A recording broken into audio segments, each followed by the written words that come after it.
Okay, I'm back. And I'm in New York, and I just wanted to talk a little bit about the third step. I want to put in some filler video on the third step because, especially at this time, I'm convinced that this is a really effective tool for handling what's going on, especially now with all of the fear with the coronavirus. So I wanted to talk a little bit about that. And maybe some people that have heard me already are going to hear this like it's going to be ad nauseum. But listen, this is why I do this work, because when it's needed, I want to be able to fall back on it, not wait until I, need it to start getting up to speed with dealing with a relationship with a power greater than myself.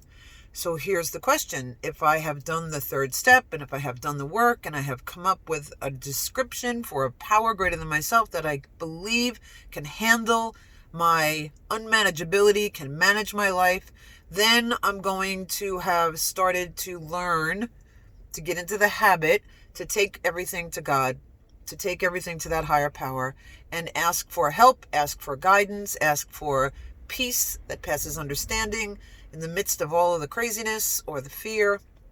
And as I've said before, fear is like a thief. It really robs you of your joy. So it really behooves me to do this work because, especially like with this coronavirus thing going on, who knows what's going to happen? Who knows how long it's going to last? And if we take it one day at a time, which is what the whole 12-step programs are based on, the idea of one step at a time, then we're going to be good to go. We have been doing this work for a while now. Most of us in the 12-step recovery community have been working on relying on something greater than ourselves. And we have understood that that is the power that has allowed us to recover from whatever it is that we've been working on. And so now we get to use this power and call on it for help with anything. And it says in the 12 and 12 book of the Alcoholics Anonymous, in the seventh step, it says in the last last paragraph, of the 12 and 12, step 7, if we could reach the degree of humility that was necessary for us to beat this deadly obsession with alcohol, we would be able to handle any other problem we could possibly have. And it doesn't have any exclusions like, maybe except unless there's a worldwide virus that gets loose or, it's everything. And this is where the rubber meets the road. Do we or don't we believe God? Do we or don't we believe the promises in the program? That we will be able to face life successfully, we'll feel a new power flow through us, we'll be able to handle, things that used to baffle us. These are a lot of the promises that come out of specifically the AA literature, which is a great book to read if you've never read it. The first 164 pages of the big book of Alcoholics Anonymous is one of the top 10 most spiritually, divinely inspired books ever written, including the Bible. I believe it. That's what I heard. I repeat it because I read it. I don't know where, but I believe it. And so this is really back to step 3. It's a decision. It's not a discussion. I choose to believe it. I've seen experiences in my own life and in other people's lives about how this has affected people. And to me, why wouldn't I? The promises are just amazing. So here I am basing my life on believing step 3. And it works, for me, the way I work has been, I'm alone a lot. I work at home. I've been doing this kind of work for 43 years. So isolating at home is not new to me. And being challenged on trusting God for the next job and the next dollar is not new to me. So I can tell you that there is a great deal of hope in this step specifically to let go and let God, to make a decision to hand over my fears and my anxiety to the power greater than myself, and then just do the next indicated thing. So it's not like I just get to sit on the couch and eat bonbons and watch Netflix, but I do have work to do. And I do have work to do to continue enriching and enlarging my spiritual life and working with others, by the way. So that means like calling people. Tough, for people that are in 12-step communities, especially during this coronavirus thing, because a lot of the meetings have shut down. There's no places that you can gather. And this is really where phone calls and Zoom and FaceTime and just maybe meeting in small groups, a couple of people, a couple of friends, keeping in touch with people, asking them how they're doing. This is where that's going to really make a big difference. Everybody's affected, complaining about it or wondering about all the bad things that can happen. Really not effective. For me, I really believe in attraction-based universe. So what I'm talking about is what I'm going to get more of, because that's what my focus is on. It's just my experience. This has been true. So step 3, made a decision to turn my will and my life over to the care of God as I understood God. So my will and my life are my thoughts and my actions, and it's about any given thing. It doesn't matter that this is a worldwide virus. So I'm making decisions like, do I or don't I believe God can handle this?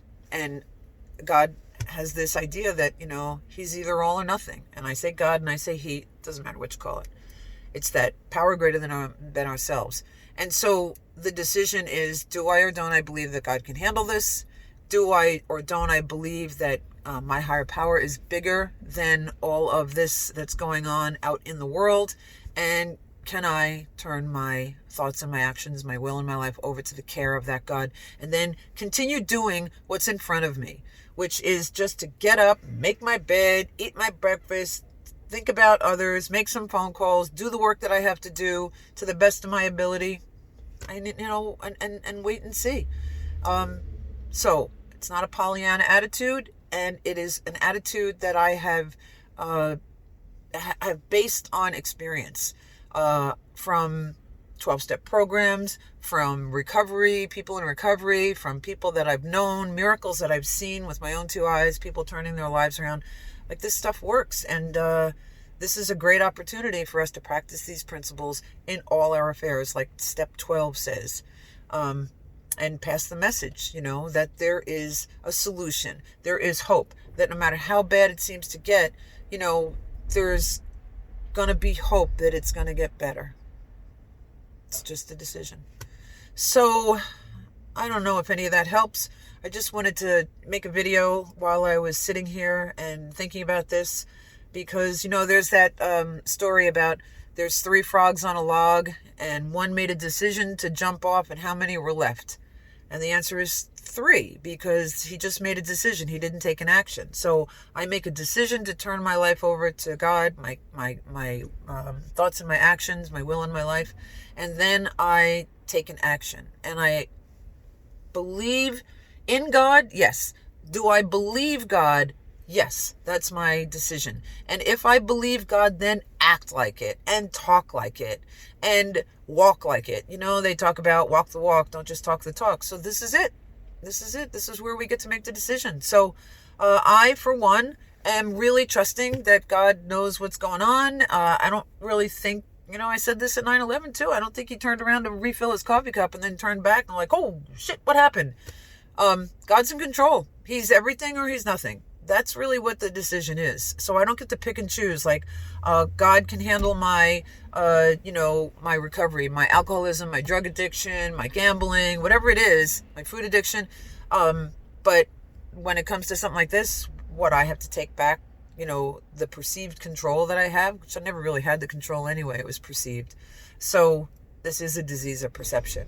Most of these 12-step programs, our perception is pretty warped. So anyway, that's it. I just wanted to say hello and record a little bit so that I could catch up to speed on what's going on out there and, making the best of every day.